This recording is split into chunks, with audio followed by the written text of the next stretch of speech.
and welcome to Turning Point. It is the clash of the arch rivals, India taking on Pakistan at the Narendra Modi Stadium. They faced off in front of 90,000 plus spectators in Melbourne last year. This year, 100,000 plus at the Narendra Modi Stadium. It's the biggest game of the World Cup. Pakistan's first ODI in India in more than a decade. It has brought forth all of the usual elements, the jamboree around the build-up, the clamour around the tickets and diplomacy. The biggest question, can Pakistan break the World Cup jinx or India make it 8-0 in the World Cup? But before all the action begins, let me go over to my colleague Osama Shah, who's standing by at the stadium. He's catching up all the buzz. Osama, what's happening? Give us the latest update.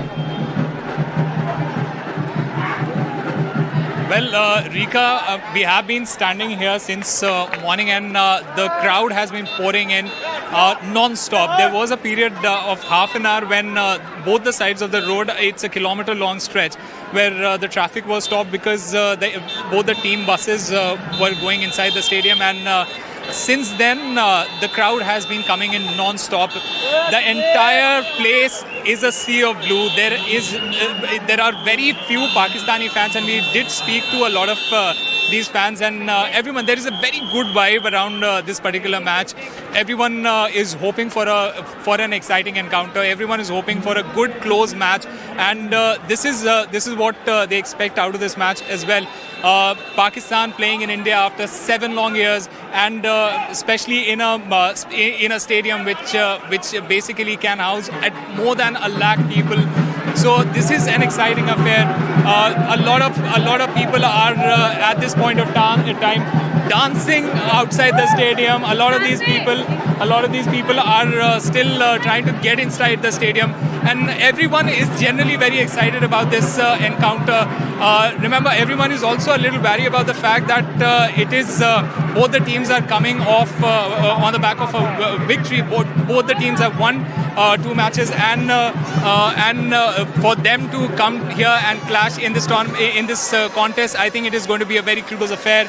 And like you see behind me, the crowd has been coming in non-stop. The crowd hasn't stopped coming in, and everyone, whoever that we have talked to, people have been coming from different countries, people have been coming from different states, and everyone wants this to be a good encounter.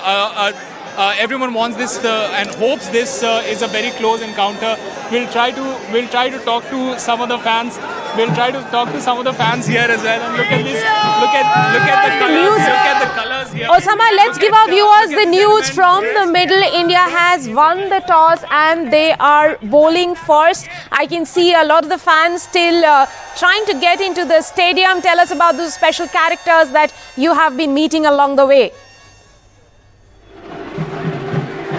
Well, I've been meeting a lot of these characters. I met an 80-year-old couple. The husband supporting the Pakistan team, the wife supporting the Indian team. So it's a very friendly atmosphere out here, and everyone is trying here to enjoy cricket, and that is what these gentlemen are here also trying to do. आप जो है वो पूरे तिरंगे में जो है वो तिरंगा पहन के आए हैं. आप क्या एक्सपेक्ट कर रहे हैं कि आज इंडिया कैसा खेलेगी? इंडिया जो है आज ऐसा खेलेगी यादगार मैच कि कभी आप लोगों ने भी और यहाँ के जो है अहमदाबाद के और पूरे गुजरात वालों ने, बल्कि इंडिया वालों ने भी नहीं देखा होगा. ऐसी हम अपेक्षा करते हैं कि आज छक्के और चौकों की बारिश कर देगी.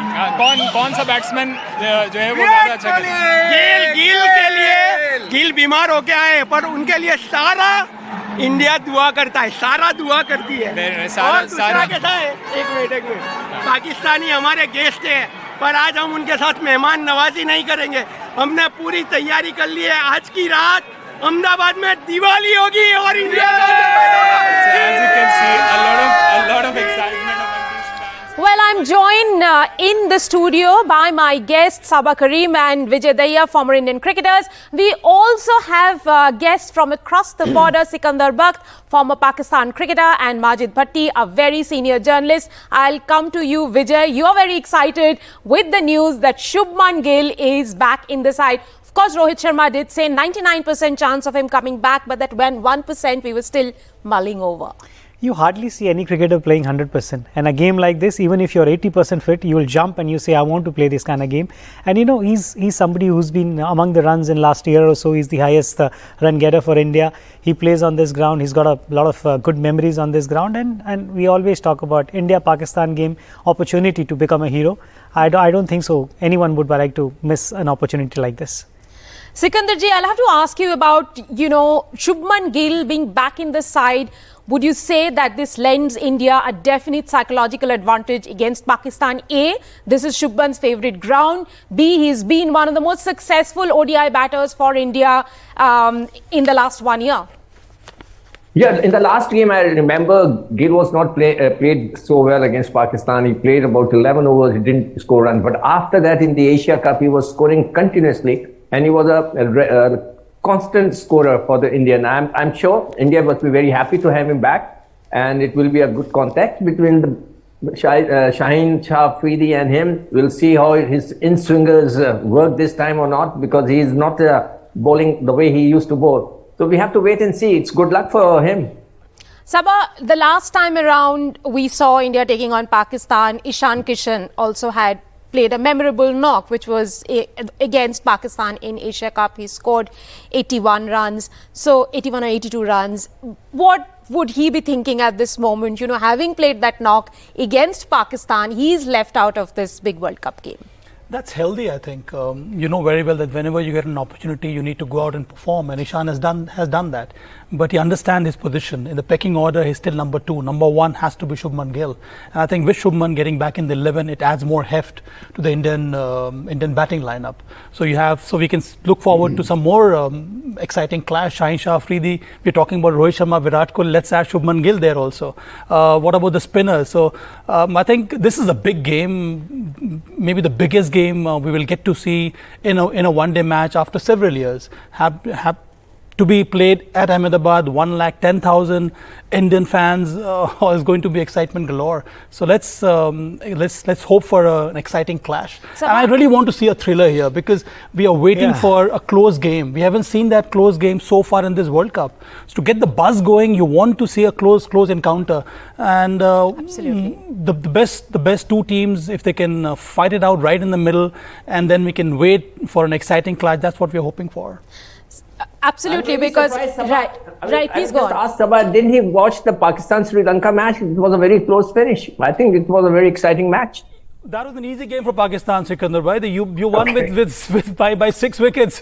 Initial hiccup, but then with that partnership of Abdullah Shafiq and Mohammad Rizwan, it was a foregone kind of a result. But I really hope, Sikandar bhai, that after ages, India is playing a one-day game against India in India in front of a capacity crowd of 110,000. I really hope both the teams put up the best display, and we get to see one of the best encounters we've ever seen before. Sabah, you were talking about my hair in the last show, and you still have a black hair, very dark black hair. Well, that is a secret I will reveal later. Okay, send me the message. Sabah, this question is for you.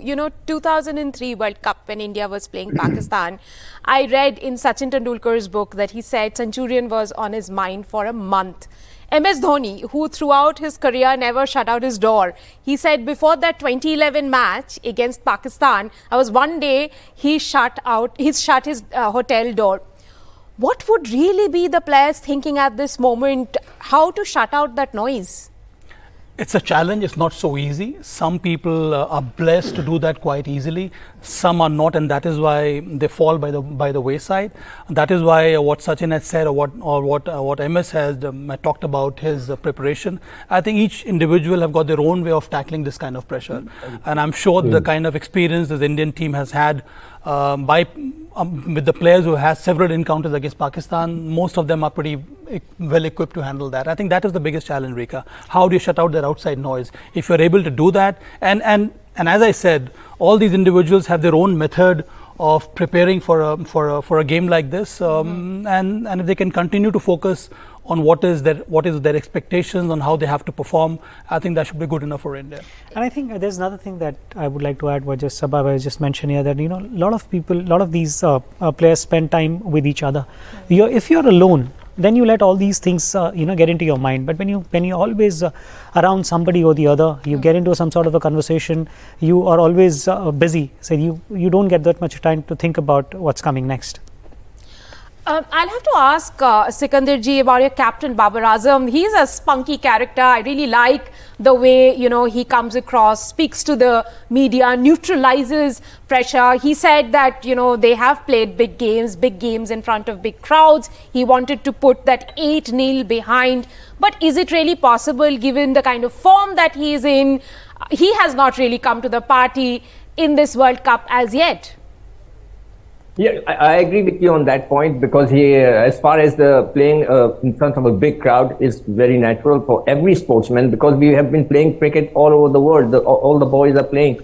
But that point, because Babar only scored 15 runs so far in the 2 World Cup matches, so he must be under pressure. Everybody expecting a lot from him. He's a very famous cricketer right now all over the world, and especially in Pakistan, he's like a big thing. And I can see the Indian fans also like to see him bat. Like we in Pakistan, we also like to see Kohli playing in Pakistani grounds in front of us, so we want to watch him too. So same way, I hope Babar plays a very good inning in front of the big crowd, so at least they can see the class he has.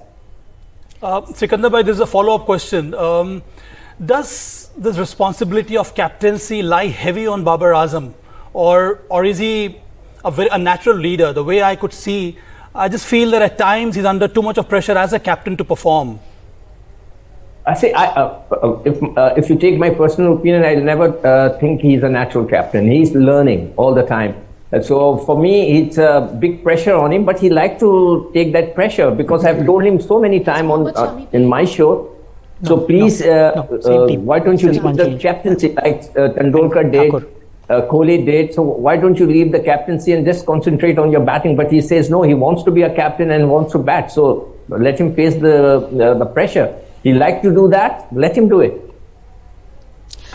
Majid bhai, coming to you, this is a wicket. They're saying that it'll yield a lot of runs. India clearly batting first. Would you say at the end of the day, India bowling first? At the end of the day, the match will be decided by whichever team is able to bowl well. It'll be bowlers versus bowlers, and not India's batters versus Pakistan's bowlers. Yes, Rika, you are absolutely right. देखिए, मैं थोड़ा सा अगर अपनी memory को recall करूं तो 2005 में पाकिस्तान इंडिया मैच हुआ अहमदाबाद में. ग्राउंड सेम था, मेरा ख्याल स्टेडियम चेंज हो गया. इंडिया ने बनाया 315 रन्स, और लास्ट बॉल पे अगर आपको याद हो, इंजमाम ने सचिन को, मुझे आज भी याद है, मैं उस वक्त मौजूद था, कवर्स में बस ऐसे पुश किया, चौका हो गया और पाकिस्तान वन बाय 3 विकेट्स. तो मेरे ख्याल में this is all about pressure. अगर पाकिस्तान की बैटिंग इंडिया के फर्स्ट 10 ओवर्स में प्रेशर सस्टेन कर गई, तो I think it will be a good match between Pakistan and India. Sabha, what do you think? It is a match that's going to be between bowling team of one side and bowling team of the other side? Well, I would always look at Pakistan's bowling versus India's batting, but not anymore, because I sincerely feel that without Naseem Shah, their attack is depleted. They don't have attacking spinners or wicket-taking spinners who can do the job for them in the middle overs. They rely heavily at this stage on Shaheen Shah Afridi. So if India can absorb the pressure of the first 10 overs, initial spell of Shaheen Shah Afridi, Hassan Ali and maybe Haris Rauf, then I think India will be on top because of this massive batting power that India has. But at this stage, because India is bowling, India would look to bundle out Pakistan. Not a big score. Although I do believe that this is a terrific track for batting, but India would look to restrict Pakistan to maybe 270, 280, and this kind of a track under lights with a little bit of dew coming in, it may be an easy chase for India. I like to ask a question to your guests. Which kind of a pitch is Ahmedabad? I have seen the last match. I was following it. Your steamers took 7 wickets in that match. Which kind of a pitch Ahmedabad is going to give us? It's going to be a very good batting track, flat batting track. That's what we have seen in the IPL as well. We have seen very high scoring games there, and I don't see any change. And the confirmation for that is the captain winning the toss, and he wants to chase, that gives you an indication that much is not going to change, and that's the reason why Indian team has decided to chase as well. So normally you get a very good batting track there. So Sikandar bhai, I guess if Pakistan has to win this match, or if Pakistan wants to put pressure on India, they need to get at least 325, 350 on board. That is the only way you can apply pressure on India's batting lineup. I totally agree with you, because the trend in the World Cup is like that you have to score 300 plus runs to win a match, or to put pressure on the other side. So I think they have to score that many runs. The other thing, Rika, I mean, like, all of us are talking about here that early wickets are so important for Pakistan to get those early wicket and put pressure on Indian batting. You see what happened in the first game. We lost 3 early wickets, and still Virat Kohli and KL Rahul, I mean, like, the way KL is batted and the way KL is batting after coming back from the injury is such a good sign. And the others have not even tested yet. We were questioning the middle order. Yeah, we are saying that, and then Rohit coming back after that Australian low score and getting 100, and the way he got that 100. And now Shubman is also added to this batting line. Although you wanted to say a few things and by make this conversation more interesting and say that early wickets will be a starting point, but still as a Pakistani bowling unit you have to do quite a lot. But first they are batting, so they need to put runs on the board. And let's not forget about, we are saying 300 plus, but on big games, runs on the board, you always have that scoreboard pressure. But if you can anywhere close to that 300, I think you have something, definitely have something on the board to fight with. Sikandar, I agree with Sabah over here, because I can see that Pandya only scored 11 runs in 2 matches, so that means he didn't get much batting practice, and Jadeja didn't get a chance to bat in 2 matches. So I think the pressure will be on your lower middle order, where the Jadeja and Pandya bats. So do you think it's going to affect you? Well, if it comes to that, then both of them are equally capable of putting some big scores, Sikandar bhai. But having said that, I do believe India's top order is quite heavy, especially with Shubman Gill back in the 11. Rohit Sharma, we know what a fabulous player he is. Virat Kohli in sublime form at this stage. Number 3, you have Shreyas Iyer. Number 4, came back from injury. I got 100. So I think the Indian batting looks very good at this stage. Yes. If Pakistan if they can manage to get 3-4 early wickets, then I think the pressure will be on India. But as I said, both Hardik and Ravindra Jadeja, because they haven't had too many opportunities to bat, still they are capable of putting some big scores for their side. Sikandar ji, one other question. You have Thakur on the side. Why not Ashwin? Do you think this pitch is not going to help the spinners?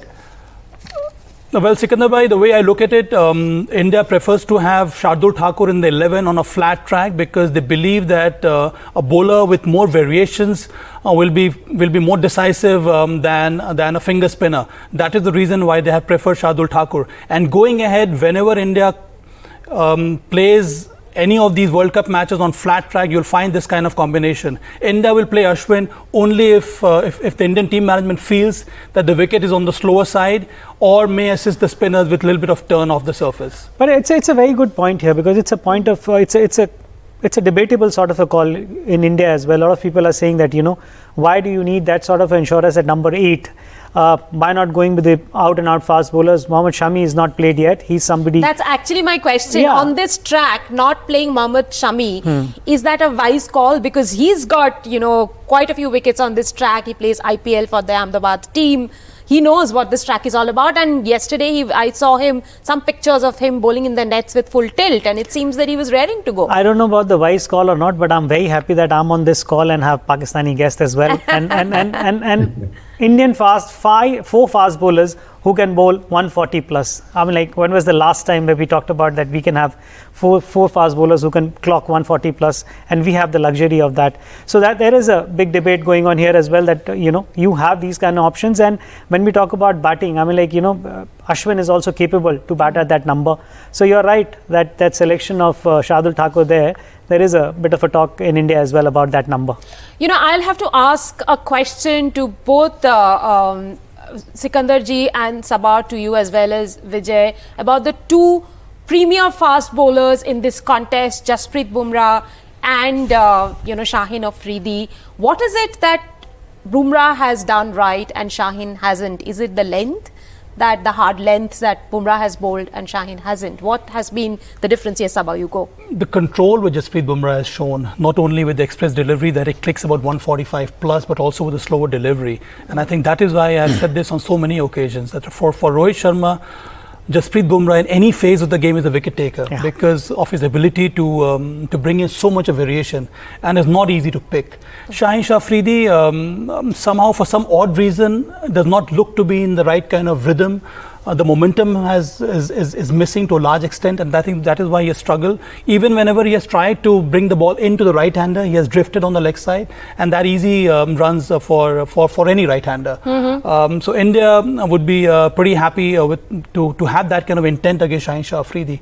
But he remains a very important bowler for Pakistan. If he can get back his rhythm, then it can be extremely decisive for Pakistan. I think for Shaheen, I feel like because of that. Sabah, everyone is talking about Jasprit Bumrah and Shaheen Shah Afridi, but I think as far as Pakistan is concerned, Haris Rauf will be the key. Okay. And why is that? See, I'm a big fan of Bumrah. I always admire him, his bowling action, the way he bowls, and he's very experienced than the Shaheen. Shaheen is not that experienced than Bumrah, and he has survived all the injuries and all those pressures. So he's more experienced and better bowler. Shaheen is struggling right now. Today is a very important day for him. He has to bowl on a proper line. As Sabah mentioned, that he's bowling towards down the leg side to the right-handers, which is easy to hit. For the left-hander, he will be very dangerous. So he's not bowling the right line. The direction is not the right now, and he's trying too hard. So let's see. But I am a fan of Bumrah. Also, Sikandar bhai, if I can just add here. Yes, and Vijay has a question to Majid. Please go ahead. No, my question was why do you feel Haris Rauf? Haris Rauf is more important than anyone else as far as the Pakistani bowling is concerned? Yes, because he is bowling around 140, 150. I think he will be the key for Pakistani bowling lineup. If Haris Rauf bowl well today, I think India will be in big trouble in this match. That the quality for Haris Rauf is he's a very good bowler with the old ball, and especially in the last overs he has the variation thing. I think he's the best bowler as far as the variation goes. He doesn't hold the ball with the seam. He always hold the ball across the seam. And he tried to spin it with his fingers. He tried to spin the ball with that kind of a speed, and his slower ones are very effective. So I consider him as one of the best bowlers in the last overs. So let's see how he bowls today. At times he is expensive, Sikandar bhai, but he remains the best wicket-taking option for Pakistan, especially in the middle overs.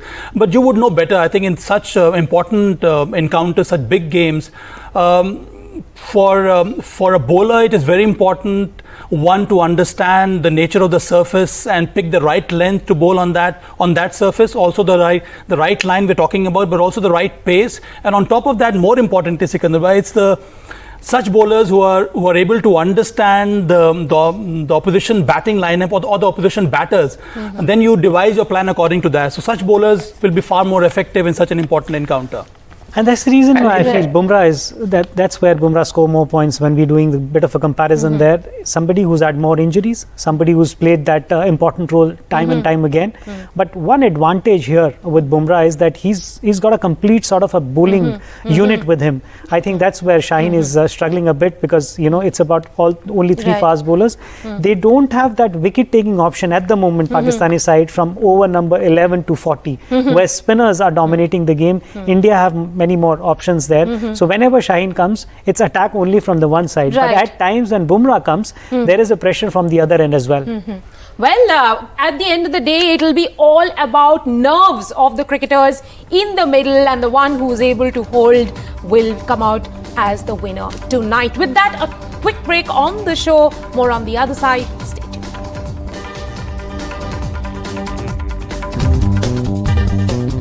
tuned.